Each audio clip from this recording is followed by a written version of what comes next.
ইচ্ছে পূরণ ২ কি ইচ্ছে ছিল আর কি পূরণ হয়েছে আজকে সেটা আপনাকে লগে বলবো। খুব শান্তি, মেলা শান্তি। তো আজকে কি রাঁধছি, কাগরে দিছি, কয়জনের দিছি সব ভিডিওতে কমু। কি আপনারা কিছু বুঝে ফেলছেন? এখানে চর্বিওয়ালা গোস্ত টুকরো টুকরো করে কেটে নিছি, সাইজটা দেখেন। তারপরে এই যে নিছি পেঁয়াজ কুচি, তারপরে এই দুধ দিয়া লেবু দিয়ে একটা টক দিয়ে বানাইছি, তারপর তেজপাতা, এলাচ, তারপরে জয়ফল, স্টার মশলা, জয়ত্রী, কালো এলাচ এগুলো নিয়ে নিলাম। তারপরে চুলায় তেলটা গরম করে পেঁয়াজ কুচি আর সব রকম মশলা একটু ভেজে নিবো। হালকা পেঁয়াজটা নরম হইলে দিব আদা রসুন বাটা দিয়ে সুন্দর মতো একটু কষাই নেবো। দিয়ে দিলাম কাঁচা মরিচ, তারপরে দিয়ে দেবো এটা ঘরের মশলা দিয়ে যেহেতু তৈরি করবো, বাইরের কোনো এক্সট্রা রেডিমিক্স মশলা দিব না, তাই একটু সামান্য মরিচের গুঁড়া, লাল মরিচের গুঁড়া, অল্প সামান্য হলুদ দিয়ে দিব। তারপর দিয়ে দিব এখানে টক দই। এই যে কি রান্না, হ্যাঁ কি আপনারা কেউ বুঝতে পারছেন? বুঝে থাকলে অবশ্যই কমেন্টে জানাবেন। তো মশলাটা কষানো হয়ে গেছে, এই পর্যায়ে দিয়ে দিব টক দই দিয়ে সুন্দর মতো লাড়াচাড়া দিয়ে ধুয়ে রাখা গোস্ত দিয়ে দিব এর মধ্যে। তো আজকে গরু গোস্ত দিয়ে আমি বিরিয়ানি রান্না করবো। তো এখানে কোনো রেডিমিক্স মশলা নিই না, রেডিমিক্স মশলায় যেগুলো থাকে ওইগুলোই আমি দিয়েছি। রেডিমিক্স মশলা জাস্ট পাউডার করা থাকে, এতটুকুই পার্থক্য। যেহেতু সব মশলাই দিয়েছি সেহেতু রেডিমিক্স মশলা কেনার বা দেওয়ার কোনো প্রশ্নই ওঠে না। যাই হোক, এই মাংস থেকে অনেক পানি বেরোচ্ছে, তো এটা শুকিয়ে যাবে। তারপরে এই যে মাঝখানে 2টা আলু, বড় সাইজের আলু কেটে নিব বড় বড় করে। বিরিয়ানি রান্না করবো আর বড় বড় সাইজের মিডিয়া আলু খামো না, এটা কি হইতে পারে? এর লেগে বড় বড় সাইজের 2টা আলু এককালে বড় বড় করে কাইটটা ধুয়ে সুন্দর করে ধুয়ে দিছি। আর এদিকে বারবার হরাউদা করে দেখতে আসছিলাম যে মাংস কোন পর্যায়ে আছে। তো যাই হোক, মাংস দিয়ে পানি বেরিয়ে গেছে, ওইতে একটু সময় লাগবে। চুলায় গ্যাসের পাওয়ার এককালে কম, জমের মতো ইদানিং কাল কে যে গ্যাস থাকে না হেই বুঝি না। এইদিকে পেঁয়াজ কুচি করে একটু বাজে দিচ্ছি, হেন্দি বেরেস্তা বানামো। বিরিয়ানি রানতে বাইরের প্যাকেট মশলা স্কিপ করলো, বেরেস্তা আর আলু স্কিপ করবেন না, কারণ আলু আর বেরেস্তা বিরিয়ানির স্বাদ দ্বিগুণ করে। না দিলে মনেই হয় না কে জানি যে বিরিয়ানি খাইতেছি নাকি খাইতেছি। এদিকে বারবার দেখতেছিলাম যে পানি কদ্দুর টানছে, গ্যাস এত কম পানির মধ্যে টানে না।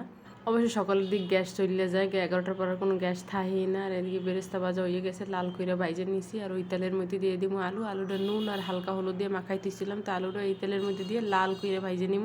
গোস্তের পানি টাইনে গেছে, এই পর্যায়ে আমি আরও পানি দিয়ে দিব, কারণ গোস্ত এখনও সেদ্ধ হয় না। আর এই তাড়াতাড়ি সেদ্ধ হওয়ার লাগে এই সাইজটা একটু ছোটো ছোটো করছি, জানি সকালে সেদ্ধ হয়। আর এদিকে এই আলু লাইটে ছেড়ে দিতে আসি, আলু ভাজতেও বেশ সময় লাগতে আছে, মেলা সময় নিয়ে ভাইজে নেবেন এককাল নরম কইরা।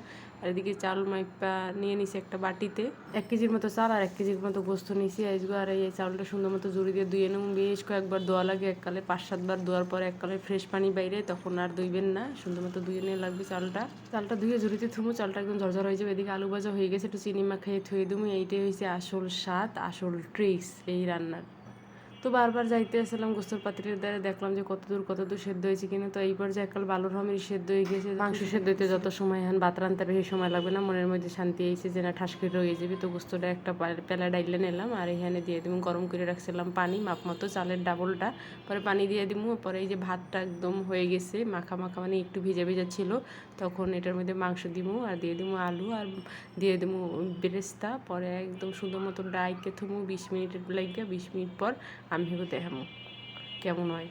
ঘেরানে একালে গড্ডা মোমো করতে আসছিল, যাই হোক কোনো সমস্যা নাই। এই পর্যায়ে অনেক খুশি লাগতে আসছিল যে জাগো জন্য আমি এই রেসিপিটা বানাইছি, আমার বিশেষ মানুষদের জন্য বিশেষ রেসিপি। তাগরে ভালোবেসে, তাগরে সাপোর্ট কইরা, তাগরে নিয়ে, তাগরে একটু খুশি করার জন্য আমার আজকে এই ক্ষুদ্র চেষ্টা। তো আপনারা পাশে থাকবেন, দোয়া করবেন, সাপোর্ট করবেন। তো এই পর্যায়ে হয়ে গেছে, এখন প্যাকেট করবো। দেখেন কি সুন্দর কালারটা, আর গোস্তটা একদম মুখে দেওয়ার সাথে মনে হয় যে গইলে, দেখুন আলু যেরকম সেদ্ধ হয়েছে মাংসটাও ঠিক ওইরকম সেদ্ধ হয়েছে, অনেক সুন্দরভাবে সেদ্ধ হয়েছে আর একদম ঝরঝরা হয়েছে। তো এখন আমি প্যাকেট করতেছি, সবগুলো প্যাকেট একইভাবে একই প্রসেসে প্যাকেট করবো। যাই হোক, একজন আমার হেল্প করতেছিল। এই যে প্যাকেট করা এক পর্যায়ে শেষ হইয়া গেছে, তারপর রেডি হয়ে বের হইয়ে পড়বো। অলরেডি বের হইয়ে পড়ছি, দেখতে পারতেছেন। তো এই যে চলে গেছি কোথায় দেখেন। আপনাদেরও হয়তো বিশ্বাস করবেন না, কিন্তু কাছ থেকে দেখলে বুঝতে পারতেন যে হেরা এত বেশি খুশি হয়, যে এই অল্প একটু জিনিস পেয়ে যে এত খুশি হয়। ওই খুশিতেই আমি বারবার ইন্সপায়ার হই যে না নেক্সটে আরও হেগুলোকে ভালো কিছু করবো। আল্লাহ যেন আমার ওই তৌফিক দেয়, যেন আরও বেশি কিছু করতে পারি, এগুলো যেন আরও বেশি খুশি করতে পারি।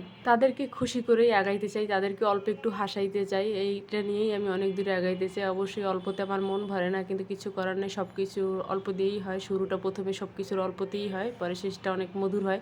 তবে আমি জানি না আমার শেষটা কীরকম হবে। তবে এই মহিলারা দেখতে পাইতেছেন, এর আগেও নিয়ে একটা ভিডিও দেওয়া হয়েছে আমার পেজে। যারা দেখতে চান তারা অবশ্যই আমার পেজটা ভিজিট করবেন, তাহলে আমার পেজের সব ভিডিওগুলো দেখতে পারবেন। অবশ্যই সব ভিডিওগুলো এই টাইপেরই। তবে আমার ধারণা আমার স্পেশাল মানুষদের জন্য স্পেশাল রেসিপি আপনাদের অবশ্যই ভালো লাগছে, পাশে থাকবেন।